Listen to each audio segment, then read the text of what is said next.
ungkapan-ungkapan seperti ini harus dibiasakan gitu kan.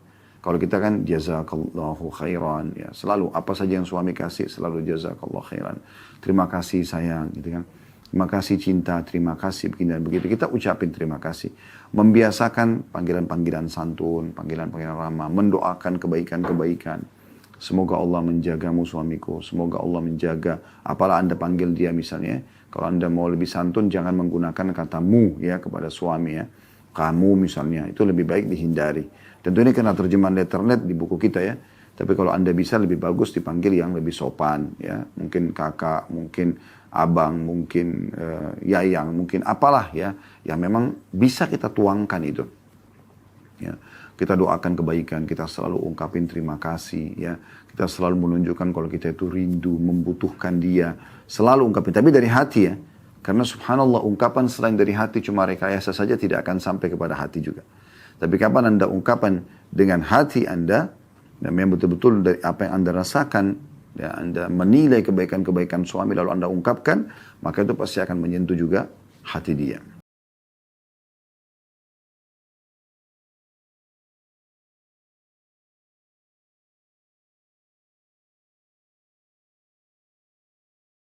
Assalamualaikum warahmatullahi wabarakatuh. Alhamdulillah wassalatu wassalamu ala Rasulillah. Segala puji dan puja kehadirat Allah Subhanahu wa taala, juga salawat dan taslim kepada Nabi besar Muhammad sallallahu alaihi wa ala alihi wa sahbihi wasallam. Sudah kita bahas tentang masalah kejutan yang tiba-tiba. Ya, bagaimana kalau seandainya Anda ingin mendapatkan ridho Allah, Anda ingin juga rumah tangga Anda langgeng, juga suami Anda jatuh hati pada Anda, maka jalankan hadis Nabi SAW ini. Sudah kita bahas, saya reviewkan saja ya. Yang berbunyi, kalau Anda pegang bukunya di halaman 94. Kata Nabi SAW, Ala ukhbirukum binisaikum fil jannah. Mau nggak aku beritahukan tentang kabar istri-istri kalian yang nanti jadi penghuni surga? Qulna bala ya Rasulullah. Maka para sahabat spontan merespon mengatakan, tentu wahai utusan Allah. Qala, maka beliau bersabda, kullu waludun idha ghadibat au usi'a ilaiha au ghadaba zawjuha qalat hadhihi yadi fi yadika la aktahilu bighamdin hatta tarda. Artinya, yaitu wanita yang penuh pengasih, penuh dengan kasih sayang, penuh dengan cinta, penuh dengan kelembutan. Ini ciri pertama. Ciri yang kedua, subur ya. Jadi subur, mudah melahirkan dan banyak anak. Serta, ini poin yang ketiga, jika ia marah atau disakiti. Jadi kalau dia yang benar atau dia justru dia yang salah atau dia yang justru benar. Ya, dua-duanya. Atau suaminya marah tanpa sebab yang dia ketahui. Maka ia mengatakan, ini tanganku di atas tanganmu, aku tidak akan tidur hingga engkau ridho. Jadi subhanallah sudah panjang lebar kita jelaskan ya. Makna hadis ini sangat dalam dan ini wahyu dari Allah Subhanahu wa taala, wahai para muslimah. Jadi untuk meraih ya cinta suami, cinta Allah Subhanahu wa taala nomor satu, lalu cinta suami, dan juga selalu mendapatkan perhatian khusus ya dari suami, maka jalankan hadis Nabi SAW ini. Jadi walaupun Anda yang disakiti, justru Anda yang datang dan mengulurkan tangan ke suami lalu mengatakan dengan kata-kata persis seperti ini ya, jangan diubah. Anda mengatakan, sungguh saya tidak bisa tidur sampai kau ridho atau kau memaafkan ya. Jadi walaupun dia yang dizalimi, maka yang terjadi adalah respon positif dari suaminya pasti akan mengatakan kepada dia, saya yang salah. Itu sudah umum ya. Sudah saya jelaskan karena karakter laki-laki umumnya memang mereka ya, diciptakan oleh Allah Subhanahu wa taala untuk menghadapi alam luar sana ya. Alam yang penuh dengan panasnya cahaya matahari, udara dingin, udara panas ya. Karena mereka harus sholat berjamaah di masjid, mereka ngantar jenazah, mereka berjihad, mereka mencari nafkah. Jadi memang ada karakter khusus di situ yang tidak bisa Anda hadapin dia dengan ketegasan, dengan kekerasan, tidak mungkin. Kalau Anda dengan cemberut, dengan marah ya, maka dia akan hadapi Anda seperti dia hadapin orang di luar rumah. Tapi di saat Anda menggunakan kelembutan, kesantunan, justru Anda yang merendah di depan dia, ini tidak ditemukan di alam luar sana.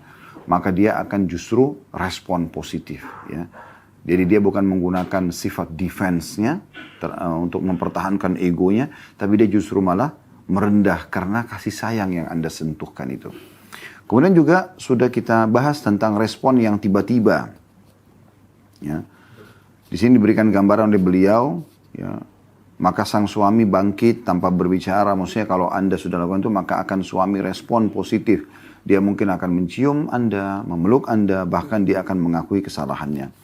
Kemudian juga beliau sebutkan tentang penghalang-penghalang banyak istri yang tidak mau minta maaf. Seperti misalnya masalah kehormatanku dan harga diriku. Merasa terhina kalau seandainya dia yang harus memulai untuk minta maaf pada suaminya. Apalagi kalau dia disakitin. Ini kan sangat berat. Tapi ini subhanallah sekali lagi wahai saudariku muslimah adalah ya, wahyu dari sang pencipta Allah. Yang menciptakan Anda, yang menciptakan suami Anda. Dialah yang telah menurunkan wahyu ini dan menjadi standarisasi untuk ya, semua muslimah di muka bumi ini.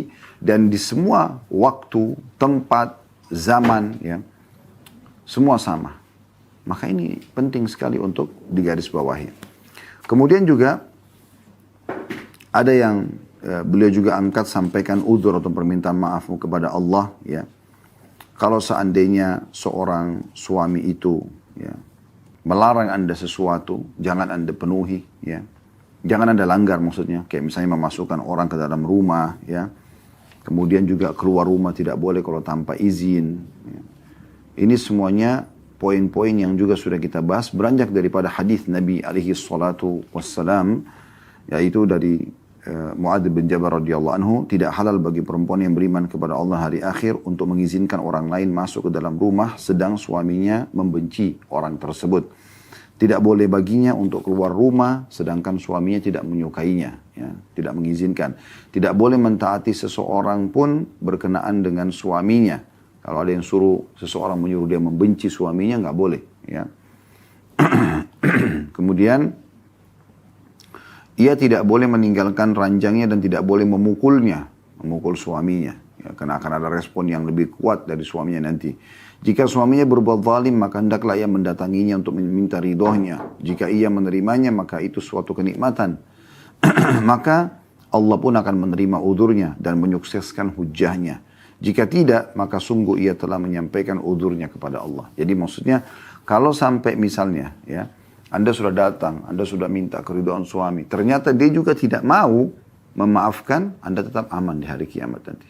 Anda sudah punya hujjah di hadapan sang pencipta Allah subhanahu wa ta'ala. Ya.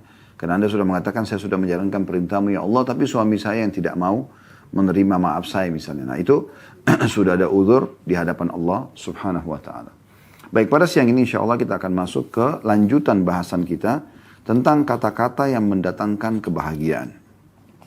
Teman-teman sekalian, tidak ada kata-kata yang lebih indah ya, yang terucapkan di hubungan antara sesama manusia dibandingkan kata-kata indah yang diucapkan antara suami istri. Ya. Bagaimana seorang suami, bagaimana seorang istri selalu mengucapkan kata-kata yang membahagiakan pasangannya.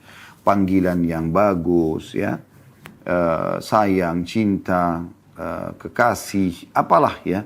Baik dalam bahasa Indonesia, dalam bahasa Arab, dalam bahasa-bahasa asing. Kalau memang ya itu dibutuhkan, indah sekali. Kemudian selalu saja membisikkan kata-kata yang menarik, ya. Saya rindu, saya kangen, saya sayang kamu, dan seterusnya. Ya, ucapan terima kasih terhadap apapun pengorbanan walaupun kecil. Ini semua hal yang dibutuhkan. Dan lawan daripada ini, sama sekali tidak dibutuhkan kata-kata kasar, emosional dalam rumah tangga. Yang dibutuhkan justru kelembutan. Tapi memang harus dari dua sisi ya. Karena tidak bisa kalau suami ingin lembut tapi istrinya kasar, tidak akan ketemu. Atau istrinya ingin lembut, suaminya kasar, tidak bisa ketemu.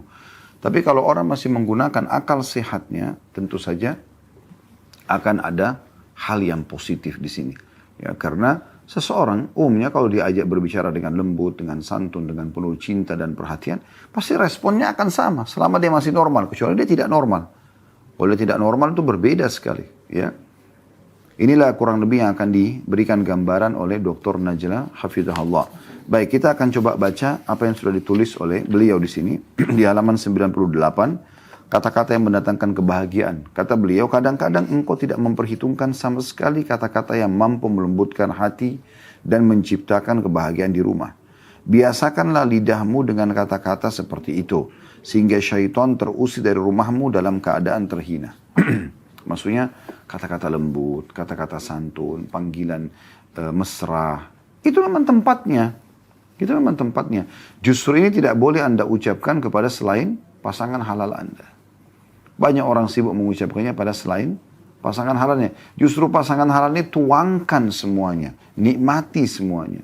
Semua ungkapan rindu, ungkapan sayang, ya, ungkapan cinta, semuanya. Ya. Kenapa banyak di antara suami istri yang belum pernah mengetik kata-kata yang indah dan saling memberikan perhatian khusus? Masalah contoh di dalam WA misalnya. Zaman dulu orang menulis surat cinta. Kenapa sekarang orang tidak menulis seperti itu? Ungkapan-ungkapan dari isi hati tulus yang dibahasakan, yang itu kita harapkan kalau dari hati ya, bisa menyentuh hati pasangan kita juga. Dan itu pasti bisa, ya, dengan sendirinya. Karena pada suami itulah, ya, Anda punya hak untuk menuangkan semuanya. Dan haram hukumnya Anda menuangkan kepada selain suami Anda. Jadi nggak boleh sama sekali para akhwat kita membuka pintu-pintu syaitan dengan laki-laki yang bukan halal bagi dia. Kemudian dia sibuk untuk membicarakan hal-hal yang berbau cinta, sayang, ya, padahal sebenarnya tidak halal bagi dia untuk itu. Dan berapa banyak rumah tangga yang rusak karena banyak di antara akhwat kita yang membuka pintu-pintu ini dengan laki-laki hidung belang. Yang mungkin ya, dia hanya tugasnya atau memang dia penggoda saja. Ya. Dia hanya penggoda, dia cuma perayu saja. Kehebatannya cuma di situ karena biasa gonta-ganti pasangan. Ya, sehingga akhirnya terbelihlah si wanita ini, akhirnya selingkuh dari suaminya, wa na'udzubillah, sampai akhirnya bercerai dengan suaminya. Dan setelah dia nikah sama laki-laki itu pun, kata laki-laki itu memang playboy, bermain perempuan sana sini, dan jauh akhlaknya dengan suami dia. Padahal sebenarnya kasusnya hanya karena kata-kata yang digunakan ini. Ya. Oleh karena itu Anda yang gunakan di rumah tangga, Anda ajak suami Anda untuk biasa mengucapkan ini. Tentu nasihat ini bukan hanya untuk para wanita saja, tapi para laki-laki pun sama. Bagaimana Anda sebagai suami terbiasa untuk mengucapkan kata-kata sayang, ya, rindu, kangen, dan seterusnya. Bagaimana yang sering kita ucapkan, ya, intonasi suara kita yang rendah, yang nyaman untuk pasangan dengarkan. Kecuali memang dalam keadaan pasangan kita sedang melakukan pelanggaran agama. Ya. Itu mungkin beda. Ada saatnya di mana Nabi SAW tegas dengan para ummahatil mu'minin. Gitu kan. Pada saat mereka tuntut untuk dinaikkan nafkah melebihi apa yang telah Allah dan Rasulnya tentukan, maka di saat itu Nabi SAW sempat memboikot atau menghajar para istri-istri beliau. Sampai 1 bulan bahkan Nabi SAW ya tidak berinteraksi dengan mereka. Gitu kan. Dan akhirnya setelah itu turun firman Allah SWT memberikan pilihan kepada para ummahatil mu'minin, mau hidup bersama Nabi dengan nafkah yang sudah ditentukan, atau memang tidak sama sekali. Udah bercerai dan kalian akan ya jalan dengan kehidupan kalian sendiri. Walaupun pada saat itu semua ummatul mukminin bertobat kepada Allah SWT dan tentu memilih Rasulullah SAW. Tapi ini contoh di mana Nabi SAW tegas. Tapi selain daripada keadaan-keadaan seperti ini, beliau ya lembut sekali. Beliau juga sangat baik. Oleh karena itu, wahai para muslim, kalau Anda ingin suami Anda selalu saja bertutur kata yang santun, yang ramah, yang penuh dengan cinta, Anda harus memulainya dengan itu. Karena keharmonisan rumah tangga berjalan bermula dari si istri. Allah telah berikan kepada Anda kelembutan, kecantikan, dan segala macam ini, supaya Anda bisa ya, meraih hati suami. Seperti itu gambarannya. Baik, kemudian kata beliau, semoga Allah subhanahu wa ta'ala memberkahimu, wahai para istri. Semoga Allah subhanahu wa ta'ala membalasmu dengan kebaikan. Ya. Semoga Allah subhanahu wa ta'ala menjagamu. Maaf, ini ungkapan istri kepada suaminya. Ya, boleh kasih contoh. Semoga Allah SWT memberkahimu. Semoga Allah SWT membalasmu dengan kebaikan. Semoga Allah SWT menjagamu. Permintaanmu aku penuhi dengan senang hati. Bergembiralah. Ya. Apa yang kamu pesan sudah aku siapkan. Gitu kan. Jika engkau berkenan, silahkan. Engkau berhak menyuruh. Jangan pergi dari kami. Kami menunggumu dengan penuh kesabaran. Betapa indahnya penampilanmu. Betapa bagusnya cita rasamu. Aku tidak mendapat kebahagiaan kecuali bersamamu. Ya, ada titik-titik dan ungkapan lainnya. Maksudnya, ungkapan-ungkapan seperti ini harus dibiasakan. Gitu. Kalau kita kan jazakallahu khairan, ya selalu apa saja yang suami kasih selalu jazakallahu khairan. Terima kasih sayang, gitu kan. Terima kasih cinta, terima kasih begini dan begitu. Kita ucapin terima kasih. Membiasakan panggilan-panggilan santun, panggilan-panggilan ramah, mendoakan kebaikan-kebaikan. Semoga Allah menjagamu suamiku, semoga Allah menjaga. Apalah Anda panggil dia misalnya, kalau Anda mau lebih santun jangan menggunakan kata mu ya kepada suami ya. Kamu misalnya, itu lebih baik dihindari. Tentu ini kena terjemahan letternet di buku kita ya. Tapi kalau Anda bisa lebih bagus dipanggil yang lebih sopan ya. Mungkin kakak, mungkin abang, mungkin yayang, mungkin apalah ya. Yang memang bisa kita tuangkan itu. Ya. Kita doakan kebaikan, kita selalu ungkapin terima kasih ya. Kita selalu menunjukkan kalau kita itu rindu, membutuhkan dia. Selalu ungkapin, tapi dari hati ya. Karena subhanallah ungkapan selain dari hati cuma rekayasa saja tidak akan sampai kepada hati juga. Tapi kapan Anda ungkapan dengan hati Anda, dan memang betul-betul dari apa yang Anda rasakan, ya, Anda menilai kebaikan-kebaikan suami lalu Anda ungkapkan, maka itu pasti akan menyentuh juga hati dia. Kemudian kata beliau, kata-kata ini mendatangkan kebahagiaan. Ya. Karena selalu ada kebaikan-kebaikan, dan tadi seperti beliau bilang, dengan kata-kata seperti ini akan mengusir syaitan terhina dari rumah kita. Karena syaitan akan selalu bisikan apa? Kebencian-kebencian, emosional, ya, ketidakridhaan, semua itu. Jadi kapan Anda punya bisikan-bisikan yang Anda rasakan untuk mengungkapkan kata-kata kasar, untuk membenci suami tanpa sebab, semua ini pasti dari syaitan. Tidak ada sumber lain dari syaitan.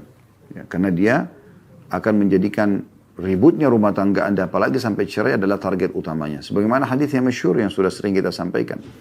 Kata Nabi SAW, iblis memiliki singgasana di lautan yang dia berusaha, ya, dia setiap hari menerima anak cucunya melaporkan atau pasukannya melaporkan apa yang sudah dilakukan. Ada yang mengatakan saya baru membuat orang membunuh, orang berzina, orang mencuri dan seterusnya. Bagi iblis dianggap biasa. Sampai ada yang mengatakan saya baru menceraikan suami istri. Di saat itu, iblis akan mengatakan kaulah jagoannya. Kau yang paling hebat gitu. Ya. Jadi cerai suami istri itu target utama. Karena orang kalau ribut dan cerai akan kacau pikirannya. Ya, kalau sudah punya anak-anak jadi korbannya. Gitu kan.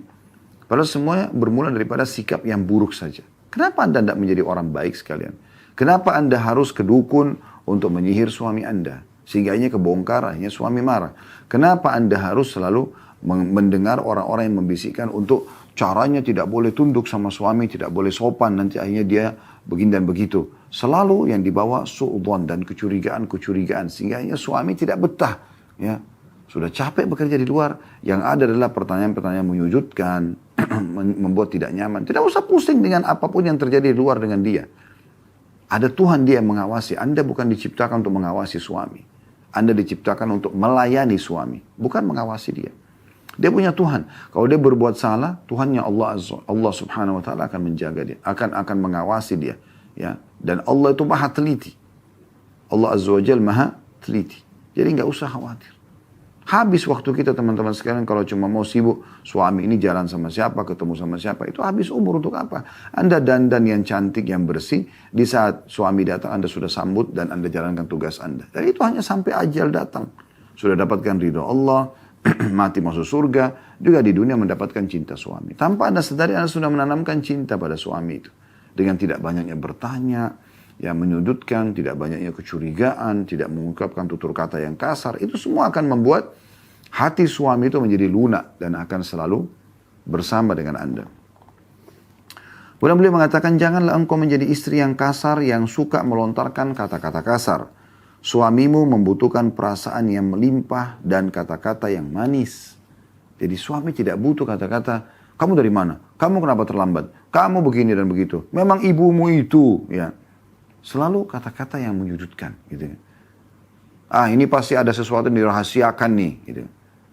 Kadang-kadang kalau suami ungkapin permasalahan di kantor, kayaknya saya ada dipotong gaji, ya, potongan gaji karena ini dan itu. Tuh kan, karena memang nggak bilang sama saya tuh.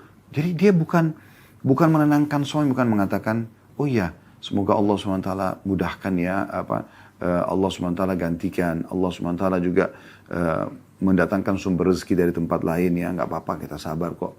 Jadi yang ada adalah kata-kata manis. Kalau istri itu bisa menjadi seorang partner yang membuat nyaman suaminya, selalu nyaman ada di sebelahnya dengan bau badan yang wangi, sudah kita jelaskan di bab-bab sebelumnya ya. Bau badan yang wangi, pakaian yang seksi, tutur kata, ditambah lagi dengan hari ini dengan tutur kata yang santun. Suami akan selalu merindukan agar selalu berada di sebelah Anda, gitu kan. Dan dia kalau perlu sudah ada di rumah, dia tidak akan mau aktivitas di luar rumah. Dia akan berusaha untuk selalu bersama dengan Anda. Ya, paling tidak melihat Anda atau ngobrol dengan Anda. Karena memang dia nyaman gitu kan. Dia nyaman. Diajak ngobrol bisa, biologis interaksi bisa, bercumbuan bisa, kemudian mau makan bersama bisa. Apa saja semuanya bisa. Maka dia akan sangat nyaman. Dan ini yang sebenarnya harus dilakukan supaya membuat para suami betah. Ya, jangan sebaliknya, semua kata-kata kasar yang keluar sehingga membuat dia tidak betah di rumah. Kata beliau, karena itu ucapkanlah secara berulang-ulang dari waktu ke waktu ungkapan yang syarat dengan kekagumanmu. Selalu tunjukkan kagum pada suami. Tentang keistimewaannya. Bukan kekurangannya. Keistimewaan dia apa? Itu disebutkan. Kebanggaanmu menikah dengannya. Dan bahwa engkau mendapatkan keberuntungan yang besar karena menjadi istrinya. Sambutlah ia saat kepulangannya dengan kata-kata yang manis dan ambillah apa yang ada di tangannya. Tasnya, apa saja, bantu dia. Bukan dibiarkan. Berapa banyak istri subhanallah suaminya pulang lagi duduk depan TV, sibuk dengan acara TV, dari channel ke channel, suaminya datang, salam cuma dijawab waalaikumsalam, ya, bukan disambut gitu kan. Kemudian juga sibuk ya, dengan anak-anak, bukan tidak boleh ya, tapi kan suami saatnya datang. Ada saatnya Anda sedang beberapa waktu butuh berapa menit untuk melayani suami dulu. Yang seharian sudah bersama dengan anak gitu kan. Atau sibuk, apalagi kalau sibuk dengan teman-teman, telepon-teleponan, WA, ya, sibuk dengan medsosnya. Sehingga suami sendirian. Itu ada makanan yang di meja makan, tapi dia sendiri nggak temanin. Ya, kan aneh sekali. Dia harus temanin makan, dia layanin, kalau perlu dia suapin. Nabi SAW sama Aisyah pernah suap-suapan makanan, gitu kan. Apa susahnya Anda suapin makanan ke suami kalau memang dia mau itu, ya. Kalau dia tidak mau jangan dipaksakan. Atau Anda yang duduk di sebelahnya, Anda yang ya membuka 7 saji, Anda yang menyendokkan nasinya, lauknya. Kenapa Anda tidak lakukan semua itu? Sementara ini bagian daripada syariat Allah subhanahu wa ta'ala. Melayani suami dan mencari ridhonya bagian daripada syariat Allah subhanahu wa ta'ala. Kemudian beliau mengatakan, cegahlah lidahmu dari segala kata-kata yang keji. Diam adalah perhiasan dan keselamatan jika hendak bicara. Maka sedikitkanlah pembicaraanmu. Kecuali semua isinya pujian. Kalau hal-hal yang buruk jangan diucapin. Sudah. Tidak perlu. Gitu kan. Walaupun lagi pegel. Gak usah. Diam aja. Nanti kalau dia tanya kenapa. Kok diam. Kok ada perubahan sikap. Nah, kalau memang bisa ungkapin dengan cara baik-baik. Enggak. Kemarin tuh ada seperti ini. Rasanya gak enak. Cemburu pun bisa dibahasakan. Aku cemburu misalnya. Ya. Bisa nggak aku ditenangin? Kan bisa dengan bahasa-bahasa yang santun ya. Daripada cemberut, terus tiba-tiba mengeluarkan tutur kata yang kasar. Suami baru pulang kerja, nggak ngerti permasalahan apa gitu kan. Dan seterusnya. Kalaupun sampai buruk sekali misalnya. Teman-teman kantornya memang ada lawan jenis yang berusaha menggoda dia. Anda sekarang istrinya. Anda istrinya. Dia itu orang lain. Dia berusaha untuk merusak rumah tangga Anda. Jangan malah Anda marah dengan suami. Sehingga suami merasa nyaman dengan dia. Karena orang itu justru menunggangi keadaan. Tidak. Tunjukkan justru Anda lebih cinta dengan suami. Anda rangkul dia dengan baik. Anda nasihatin dengan baik. Ya, berikan masukan-masukan positif. Ya, takutkan dia dengan azab Allah subhanahu wa ta'ala. Dengan santun. Itu cukup. Kemudian beliau mengatakan, jika engkau menyesal atas sikap diammu sekali, maka engkau menyesal atas ucapanmu berkali-kali. Kalau seandainya sempat lagi pegel nih. Terus kemudian kita coba ikutin resep dari beliau, diam aja dulu. Ya. Karena tidak menyelesaikan perkara kalau kita lampiaskan dengan emosi kan. Kita pun belum bisa mengontrol kata-kata kita misalnya. Baik, kita dengan tenang, jangan tergesa-gesa, ya. Kita diam. Kalau Anda menyesal satu waktu, toh juga dia akhirnya minta maaf. Kenapa saya harus diam? Harusnya saya ungkapin aja. Enggak, ketahuilah. Kalau diam kita sesali sekali, tapi ternyata efeknya bagus, ya.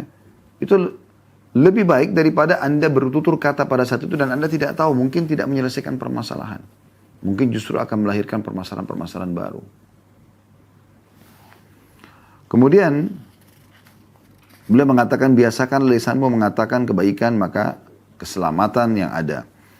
Dari kesalahan-kesalahan kata-kata dan ketergelinciran kaki terjaminkan. Ini pepatah ya.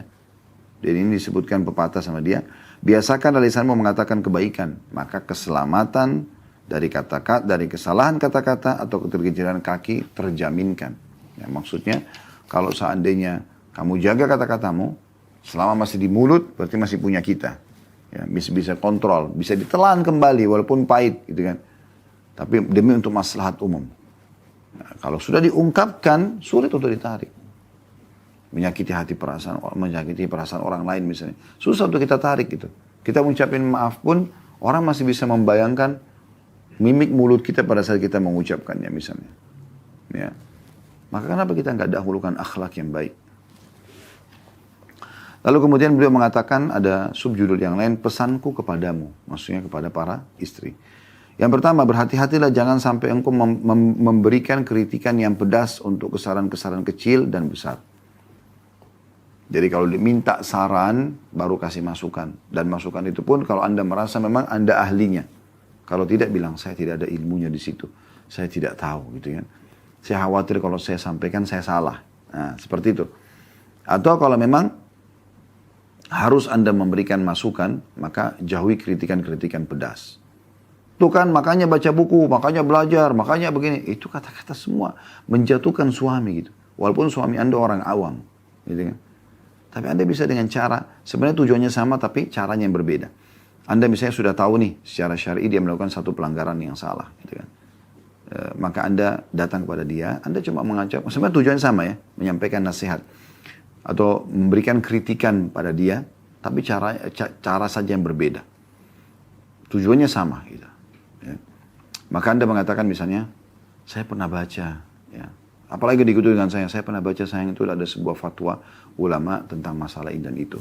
Anda sudah siapkan nih, ini coba baca deh, ini fatwanya. Padahal sebenarnya sama dengan tadi, Anda lagi mangkal nih, dia sudah melakukan pelanggaran agama. Daripada Anda mengatakan, itu haram dalam Islam, itu tidak boleh, nanti kau masuk neraka. Kenapa sih begini dan begitu? Dengan kata-kata kasar. Hanya membuat suami malah menjauh. Ya, malah muncul sifat defense ke laki-lakian dia ya. Saya sudah sering bahasakan. Karena kami kaum laki-laki diciptakan untuk alam luar. Sifat pertahanan dirinya itu lebih kuat. Egonya lebih besar. Gitu kan. Kalaupun dia diserang, maka yang ada adalah pertahanan yang dia dahulukan. Maka ini harus hati-hati. Lalu beliau mengatakan, jangan biarkan perselisihan apapun yang terjadi di antara kalian berdua berlanjut hingga hari berikutnya. Ya, ini sering saya bahasakan dengan bahasa saya sebelum bedah buku ini pun. Dan saya juga coba gunakan retorika itu dalam rumah tangga, gitu kan. Jangan nginapkan permasalahan. Usahakan itu menjadi sebuah ya, poin penting dalam rumah tangga kita. Jangan nginapkan. Ada permasalahan apapun, kita introspeksi diri. Kalau tahu diri kita salah, segera minta maaf. Segera minta ya agar suami ridho atau istri memaafkan. Kemudian oke, kita jalani. Kita coba perbaikin ke depannya. Yang salah minta maaf, yang benar memaafkan. Jangan dinginapkan. Karena menginapkan ke hari esok, kita tidak tahu esok itu ada masalah apa. Nanti jadi menumpuk, akumulasi. Dan ini jadi masalah lain. Jadi beliau mengatakan, jangan biarkan perselisihan apapun yang terjadi di antara kalian berdua berlanjut hingga hari berikutnya. Karena ini berarti engkau membiarkan ruang bagi syaitan untuk menyusup ke dalam hati kalian dan membesar-besarkan perselisihan tersebut. Apalagi kalau nginap beda tempat tidur, beda kamar, beda rumah, tambah panjang itu. Pasti dibumbui oleh syaitan. Karena syaitan ingin perceraian, pertikaian dalam rumah tangga. Itu target utamanya. Ya. Jadi sadari ini teman-teman sekalian. Sadari ini teman-teman sekalian. Jangan sampai membuka pintu-pintu syaitan. Karena dia pasti akan berusaha supaya Anda ya ribut dalam rumah tangga. Ujung-ujungnya bercerai. Itu target utamanya. Kemudian berhati-hatilah jangan sampai, nasihat selanjutnya. Berhati-hatilah jangan sampai engkau mengingatkan suamimu atau akan kesalahan-kesalahannya. Tapi ingatkanlah ia akan kenangan-kenangan yang indah. Kecuali keadaannya kesalahan itu terulang. Anda bisa membahasakan. Ini kok terulang lagi ya sayang. Ini kan sudah pernah terjadi. Harusnya kan tidak boleh. Dan seterusnya. Misal itu lain. Tapi kalau enggak usah diungkap-ungkap. Lagi Anda berbahagia, lagi sama-sama rekreasi. Ngapain ungkap-ungkap permasalahan yang sudah selesai? Nggak ada gunanya. hanya untuk mengganggu dia, hanya untuk menyakiti hatinya, perasaannya, sehingga akhirnya yang tadinya bisa bermesraan berubah menjadi pertengkaran dan pertikaian. Ya. Apa manfaatnya? Selanjutnya beliau mengatakan, lakukanlah kritik dengan isyarat sebelum secara terang-terangan. Usahakanlah kritikanmu terhadap suamimu dilakukan secara diam-diam tanpa diketahui seorang pun. Pilihlah waktu yang tepat untuk mengkritiknya. Ingatlah bahwa terlalu banyak mengkritik, terutama dalam perkara yang sepele, bisa menciptakan ketegangan dan kegelisahan serta menciptakan penghalang kejiwaan. Jadi ini bahasa juga cukup dalam ya yang beliau bahasakan. Sering saya bahasakan, subhanallah, Dr. Najjar ini Allah berikan taufik berbicara betul-betul mungkin dari pengalaman pribadi beliau dan juga bagaimana beliau menggeluti alam rumah tangga ini sampai benar-benar memahami bagaimana harus seorang wanita ya menjadi istri yang salehah, yang sukses ya dalam segala hal. Di antaranya dia harus bisa meraih cinta dan kasih sayang suaminya dan juga mencari pertama sekali ridho Tuhannya Allah Subhanahu wa ta'ala. Di sini beliau mengatakan hal yang luar biasa. Sebelum kritik lisan, teliti dulu baik-baik. Kalau perlu dengan isyarat dulu mungkin. Ya. Dan usahakan kritikan ini tidak diketahui oleh siapapun. Sehingga suami tahu, kalau Anda berikan masukan kepada dia, murni, ya, murni karena memang Anda ingin kebaikan buat dia. Orang tuanya pun tidak tahu. Orang tua Anda atau mertua dia juga tidak tahu. Apalagi kalau teman-teman, apalagi saudara, apalagi tetangga dan seterusnya. Ada sebagian orang subhanallah, dia jalan seakan-akan dia dan suaminya sudah tidak berpakaian lagi. Tanda kutip di sini. Semua aibnya terbongkar. Karena semua orang ditemuin dibicarakan tentang suaminya, tentang istrinya. Sehingga pada saat mereka jalan satu waktu dalam kondisi mereka sudah tidak ribut lagi, orang-orang akan mengatakan, oh kemarin kan ribut. Kok sekarang begini? Nah, jadi aib sendiri buat mereka gitu. Coba seandainya Anda tidak ceritakan permasalahan Anda. Cuman antara Anda dengan pasangan Anda. Maka yang terjadi adalah hal positif. Gitu kan? Karena di saat Anda lagi jalan, kemudian kelihatan ada kemesraan, ya, maksudnya ada kebersamaan. Maka orang akan mengatakan, oh rumah tangganya Masya Allah ya. Padahal sebenarnya ada masalah sebenarnya yang sedang dihadapi sebelumnya. Namun sudah terselesaikan. Kan itu beda. Jadi jangan banyak orang yang mengetahui permasalahan kita. Ini jadi masalah tersendiri nih, ya. Sebaiknya jangan. Kemudian juga pilih waktu yang tepat selepas interaksi biologis misalnya. Nah, itu lain, ya. Itu akan sangat membantu agar bisa terpecahkan permasalahan itu. Terpecahkan permasalahan itu, ya. Kita bicara baik-baik, ya. Seperti kasus yang pernah kami sampaikan Rumaisa, ya, Ummu Hani radhiyallahu anha. Ibunya Jabir bin Abdullah, ibunya Anas bin Malik radhiyallahu anhum ajma'in. Di mana waktu anaknya meninggal, kalau Anda masih ingat kisahnya gitu kan. Kemudian suaminya merasa sedih karena anak ini anak kesayangannya ya, laki-laki. Dan pada saat meninggal, dia bilang sama orang di rumahnya semua, jangan ada yang menceritakan tentang kematian anak ini kepada suami saya kecuali saya sendiri. Apa yang terjadi? Anaknya dia dari suami pertamanya, karena Ummu Hani ini janda, gitu kan. Rumaisa, ya kita tepatnya. Dilupakan dulu Ummu Hani ini, takut keliru kunianya, julukannya, tapi dia adalah Rumaisa, julukan beliau, atau Gumaisa. Beliau kemudian kata anaknya, Anas Ibn Malik, Malik ini suami pertamanya dia, gitu kan. Meninggal dalam keadaan kufur, kemudian dia menikah sama Abu Talha, sahabat suaminya yang masuk Islam dan dijadikan masuk Islamnya itu sebagai mahar oleh Rumaisa radhiyallahu anha. Yang jelas hamil dia dari suami yang kedua ini, kemudian anak itu sakit keras, suaminya mengatakan saya mau ke masjid dulu, tolong dijaga baik-baik anak ini. Subhanallah, baru berapa langkah dia keluar, meninggal anaknya. Maka dia mengatakan pada orang-orang di rumahnya, kata Rumaisa, jangan ada yang menceritakan tentang kematian bayi ini kecuali saya nanti. Kata Anas bin Malik, anak dari suaminya dia yang pertama mengatakan, malam itu ibu saya dandan belum pernah secantik itu sebelumnya dan masakan belum pernah seenak itu sebelumnya. Sambil menunggu suaminya pulang, kemudian dia pun ya menyambut dengan ramah, dengan santun, dengan wangi. Ya, kalau kita bahasakan sekarang mungkin menggoda ya, untuk supaya bisa terjadi interaksi biologis dengan suaminya. Dia ajak makan suaminya setelah puas, kemudian terjadi interaksi biologis. Setelah betul-betul semua sudah tenang, ya, suaminya sudah kenyang perutnya, kemaluannya juga sudah terpenuhi, ya, syahwatnya, maka dia baru mengatakan, hai suamiku, bagaimana pendapatmu kalau seandainya, atau bagaimana pendapat anda kalau seandainya ada orang yang meminjamkan satu benda lalu orangnya minta kembali. Kata suami, tentu kita kembalikan. Maka setelah ada respon seperti itu dia baru mengatakan, kalau begitu sabarlah karena pemilik anak kita Allah sedang memanggil anak kita. Maka suami sempat kaget sambil mengatakan, apakah engkau membiarkan aku menikmati makanan, masakanmu dan menikmati tubuhmu lalu kemudian engkau menyampaikan? Rupanya saya diam saja. Kemudian suaminya pun mengatakan, ayo kita ceritakan kepada Nabi SAW kejadian ini. Diceritakanlah kepada Nabi SAW. Nabi tersenyum lalu Nabi mengatakan, apakah terjadi interaksi biologis? Kata Abu Talha, iya ya Rasulullah. Kata Nabi SAW, semoga Allah berkahi. Dan ternyata dengan biologis malam itu, betul ya, Rumaisah hamil lagi dan akhirnya melahirkan anak laki-laki yang Allah Subhanahu wa taala berkahi tentunya. Jadi pilih waktu yang tepat.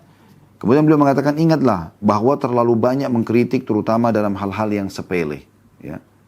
Handuk yang mungkin lupa ditata, atau pakaian yang mungkin lupa ditaruh di tempat baju kotor, atau sepatu yang ditaruh di raknya, dan selalu dikritik ini membuat tidak nyaman. Dan susahnya apa? Sering saya bahasakan dari awal kan. Kalau suami sudah kita ingatkan sekali dua kali tetap terulang, kenapa apa salahnya Anda mengambil handuk tersebut dan kemudian digantung sebagai sumber pahala buat Anda? Ya. Kemudian meletakkan sepatu di raknya, apa susahnya? Gitu kan? Menggantikan kaos kakinya dan seterusnya. Ya. Kemudian beliau mengatakan, ketika terjadi perselisihan dalam rumah tangga, maka berhati-hatilah wahai para istri dari kata-kata yang melukai perasaan dan caci maki. Sebab hal itu akan merugikan suamimu. Ya. Maksudnya merugikan dia. Ya. Dalam arti kata menjatuhkan dia. Ya. Karena dia merasa dikucilkan, dijelek-jelekkan. Ya. Maka akhirnya nanti ini merugikan dia merugikan dia kedudukannya sebagai suami, merugikan juga dia secara pikiran nanti dan kondisi kejiwaan di luar rumahnya. Berapa banyak suami subhanallah kena masalah ribut dengan istrinya lalu tidak bisa konsentrasi di tempat kerjanya. Tidak bisa konsentrasi dalam menunggangi kendaraan menuju ke tempat kerjanya. Ya. Atau mungkin jadi emosional, berantem di luar sana, ribut dengan orang-orang lain gitu kan. Hanya karena sumber utamanya hanya karena dari istrinya. Kemudian beliau mengatakan seorang pemuda tertimpa musibah karena tergelincir lisannya. Ini pepatah ya. Beliau mengangkat sebuah pepatah. Terjemahnya seorang pemuda tertimpa musibah karena tergelincir lisannya. Seseorang tidak tertimpa musibah karena tergelincir kakinya. Jadi artinya banyak musibah yang terjadi. Itu justru karena lisan yang disalah ucapkan. Tutur kata yang kasar, menghina, mencaci maki. Dan susah untuk ditarik. Semoga Allah maafkan tentu yang lalu-lalu kalau kita pernah melakukannya. Kita bicara setelah belajar seperti ini ke depan. Seperti apa kita ke depannya. Lalu kemudian beliau mengatakan perselisihan dalam hal pendapat yang terus-menerus biasanya akan menyebabkan juga perselisihan hati. Karena itu sesekali setujuilah pendapat suamimu meskipun engkau tidak puas dengan pendapatnya. Selama pendapat itu tidak membahayakanmu sedikit pun. Baik engkau menyetujuinya maupun menolaknya. Hanya untuk misalnya diajak ke satu restoran. Tak perlu kita ego untuk mendahulukan restoran kita. Walaupun kita bisa berikan masukan. Kalau kesini bagaimana misalnya. Dia bilang, oh tapi saya lagi pengen ini. Ya sudah, ikut saja. Selama tidak merugikan, kenapa sih? Kan toh juga makan. Gitu kan. Atau diajak ketemu orang tuanya dulu, kemudian baru ketemu orang tua Anda. Kenapa tidak Anda iakan saja? Kan positif saja. Tidak masalah, tidak merugikan. Hari ini diajak ketemu sama orang tua dia atau mertua Anda. Maka besok Anda bisa ajak bertemu dengan orang tua Anda yang merupakan mertua dia. Kan gitu, bisa saja. Yang penting sekarang tidak merugikan, tidak membahayakan. Kecuali dia mengajak Anda untuk bermaksiat kepada Allah SWT atau menjerumuskan diri Anda pada hal-hal yang berbahaya. Narkotika, apalah perselingkuhan. Misalnya mengajak untuk kumpul bersama-sama dengan teman-teman dia sehingga terbuka pintu-pintu maksiat buat diri Anda. Ini Anda boleh menolak. Ya. Karena kata Nabi SAW, la ta'ata illa fi ma'ruf. Tidak ada ketaatan kecuali pada hal yang dibolehkan dalam agama. Dalam riwayat dan la ta'ata li makhlukin fi ma'siyati khaliq. Tidak ada ketaatan pada makhluk yang berbuat maksiat pada Sang Pencipta Allah. Selanjutnya, mengambil dan memberi akan membiasakan masing-masing suami istri untuk saling memahami. Mengambil pendapat, memberi, ya, memenuhi sebuah kebutuhan. Itu akan membuat mereka akan mudah saling memahami. Yang terakhir beliau katakan di sini di subjudul ini ya, Jadilah pendengar yang baik ketika suami berbicara kepadamu. Berilah kesan kepadanya bahwa engkau memperhatikan pembicaranya. Jangan nengok sana sini. Berikan perhatian, Anda menatap wajahnya, Anda dengarkan dengan serius, Anda renungi apa yang sedang dia ceritakan. Jangan engkau terus memutus pembicaranya meskipun pembicaraan itu berisi kritikan atasmu. Udah, kalaupun dia kritik, kenapa kok gini, kenapa masakannya begini, kenapa begitu, diam saja. Tidak apa-apa, berikan dia kesempatan untuk menyampaikan. Kemudian Anda ingat, tujuan sama, tapi cara yang berbeda. Tujuannya misalnya, kita ingin menjawab, gitu kan. Tujuannya itu, supaya jelas hujah kita atau argumentasi yang perlu kita sampaikan. Tapi cara yang berbeda. Kalau Anda mengatakan, misalnya dia kritis, kok masakannya begini, lebih garamnya, asin dan segala macam. Kalau Anda mengatakan, ya sudah begitu saya masak. Ya udah terima, nggak terima terserah. Yang terjadi apa? Rusak semuanya. Padahal tujuannya sama, Anda kan ingin menjawab. Bagaimana caranya berbeda? Oh ya, jazakallah khair masukannya. Insya Allah, kedepannya nanti saya perbaikin ya. Cuman tadi memang saya mungkin tergesa-gesa, mohon dimaafkan. Itu aja sama, kan menjawab. Ya. Tetapi di sini caranya yang berbeda. Agak ini yang dimaksudkan dengan paragraf terakhir tadi. Jadi jangan memutus tiba-tiba pembicaraan dia walaupun itu adalah kritikan yang sedang dia memberikan masukan. Baik, kita akan masuk ke subjudul yang lain. Kapan dan bagaimana aku harus mengkritik suamiku? Penentuan waktu dan tempat serta bagaimana mengkritik adalah perkara yang sulit dan membutuhkan kecerdasan istri. Untuk menjawab pertanyaan di atas, maka tanyakanlah pada dirimu terlebih dahulu perkara-perkara berikut ini. Yang pertama, apakah aku suka bila suamiku mengkritikku di hadapan orang lain? Tanya dulu diri sendiri itu. Seandainya perkara ini terjadi padaku, apakah suamiku berhak mengkritikku? Evaluasilah keadaanmu. Saya ulangi lagi. Jadi yang pertama, apakah aku suka bila suamiku mengkritikku di hadapan orang lain? Anda suka nggak dikritik di hadapan orang lain? Kalau tidak suka berarti jangan lakukan pada suami. Dan yang kedua, seandainya perkara yang terjadi padaku, kita balik. Yang sedang terjadi pada suami terjadi pada Anda.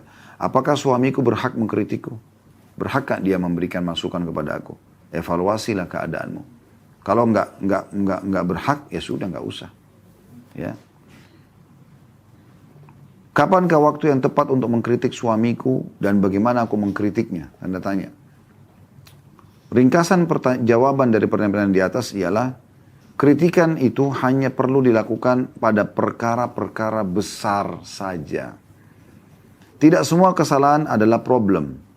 Memilih waktu untuk mengkritik adalah perkara yang sangat penting sekali sehingga kritikan tersebut bisa menjadi kritik membangun dan positif.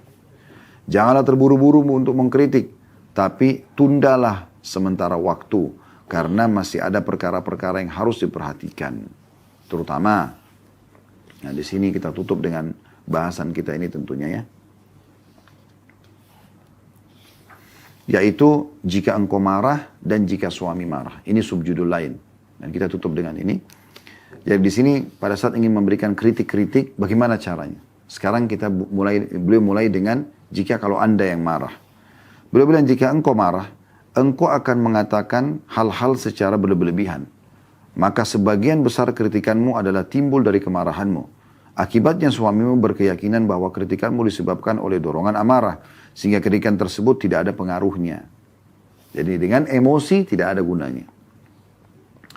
Ketergesaanmu dalam melakukan kritikan dan membuatmu salah metode. Dan ini menjadikan semua orang jadi salah. Artinya kalau ingin memberikan kritikan dan Anda sudah pasti tahu suami yang sedang salah. Jangan dalam kondisi emosi. Gak bisa, dengan emosi gak mungkin. Gak akan menyelesaikan perkara. Karena yang keluar tadi bukan kritikan positif, tapi karena dari emosi. Dan ini buahnya buruk, tidak baik. Gitu. Jika suami marah, yaitu ia dalam keadaan tidak sudi untuk menerima kata-kata apapun, maka kritikan justru akan menambah tajam kemarahannya. Jadi, waktu yang cocok untuk mengkritik adalah saat-saat tenang antara suami istri. Bukan pada saat-saat bahagia, gembira, dan ceria. Sebab saat-saat seperti ini jarang terjadi. Maka janganlah engkau menyanyiakannya. Jadi jangan lagi rekreasi lalu ungkap-ungkap masalah-masalah. Permasalahan. Tidak, sekarang saatnya bergembira. Alangkah baiknya sekiranya suami istri memiliki waktu-waktu tertentu untuk saling menyampaikan segala keluhan. Inilah yang lebih tepat dan lebih utama. Sebab Ketika itulah jiwa merasa siap untuk mendapat kritik dan melakukan perubahan. Jadi disepakati misalnya, mungkin ada waktu yang bisa khusus untuk menyampaikan keluhan-keluhan. Ya. Walaupun ini tidak harus ya. Ada orang mungkin setiap saat dia bisa menerima istrinya berkeluh kesah kapan saja, dia bisa menerima dan langsung saja memberikan respon ya, atau jawaban-jawaban atau solusi gitu kan. Atau ada juga istri begitu siap, setiap kali suaminya menyampaikan sesuatu dia langsung siap saja untuk bisa menerima itu ya sebagai masukan-masukan dan langsung bisa diselesaikan pada saat itu. Itu hal yang lebih baik. Tapi kalau tidak, Anda bisa luangkan waktu khusus. Misalnya Anda bertemu ya selepas Isya ya, suami pulang kerja, maka ada waktu jam sekian sampai jam sekian ini untuk makan, jam sekian sampai jam sekian ini misalnya suami bersih-bersih ya. Jam sekian sampai sekian mungkin ada interaksi biologis. Oh jam sekian sampai jam sekian ini, misalnya setengah jam sebelum tidur itu adalah keluh kesah ya, yang sedang dibahas. Maka itu akan jauh lebih baik, terpola jadinya. Kemudian beliau mengatakan, bagaimana saya mengkritik? Ya. Jadi saya ulangi lagi ya. Jadi waktu yang cocok untuk mengkritik adalah saat-saat tenang antara suami istri. Bukan pada saat-saat lagi bahagia, gembira, dan ceria lalu terjadi kritikan ya. Sebab saat-saat seperti ini jarang terjadi, maka janganlah engkau menyia-nyiakannya. Alangkah baiknya sekiranya suami istri memiliki waktu-waktu tertentu untuk saling menyampaikan segala keluhan. Inilah yang lebih tepat dan lebih utama, sebab ketika itulah jiwa merasa siap untuk mendapat kritik dan melakukan perubahan. Kemudian selanjutnya bagaimana saya mengkritik? Tanda tanya. Ini adalah seni yang sangat penting, yang tidak bisa saya jelaskan secara panjang lebar di ruang ini, kata beliau. Saya hanya bisa berpesan, pilihlah metode yang tepat dan dengan sepenuh kelembutan. Jauhilah kata-kata nista dan jangan mengeraskan suara. Juga jangan lupa untuk melapangkan dadanya setelah engkau mengkritiknya. Ya. Maksudnya berikan dia ya, jalan keluar. Misalnya anggaplah buruk misalnya dia tidak sholat. Kalau Anda nasihatin dia, berikan masukan. Saya pernah mendapatkan sebuah artikel begini tentang sholat gitu ya. Ini coba dibaca, misalnya kita berikan masukan. Nah setelah kita berikan kritikan kan kadang-kadang orang merasa kayak diguruin ya, apalagi kalau laki-laki. Maka jangan lupa lapangkan dadanya. Insya Allah mudah-mudahan Allah mudahin ya, mulai sekarang bisa istiqomah sholat. Kan itu melapangkan dada jadinya. Jadi kita kayak memberikan dia motivasi kalau dia bisa ya, untuk keluar dari permasalahan yang sedang dia hadapi itu. Kemudian dikatakan dengan menyebutkan keistimewaan dan keutamaannya atasmu. Ya. Jadi tetap kita mendahulukan itu. Jadi ini poin tidak kalah penting tentang masalah bagaimana melahirkan atau meletakkan hal yang tepat dalam kritikan. Ya. Jadi ini insya Allah bahasan kita dan kita akan coba ya membahas dia akan datang nanti. Judul selanjutnya penentangan membawa kehancuran. Ya. Jadi ini masih dalam bahasan yang sama, masih di poin ke-6 ya, atau tepatnya pasal ke-6 yang tadi sudah kita berikan gambaran umumnya ya. Semoga apa yang kita bahas pada hari ini bermanfaat buat kita semua. Lebih kurang yang tolong dimaafkan. Subhanakallahumma bihamdika asyhadu an la ilaha illa anta astaghfiruka wa atubu ilaik. Wassalamualaikum warahmatullahi wabarakatuh.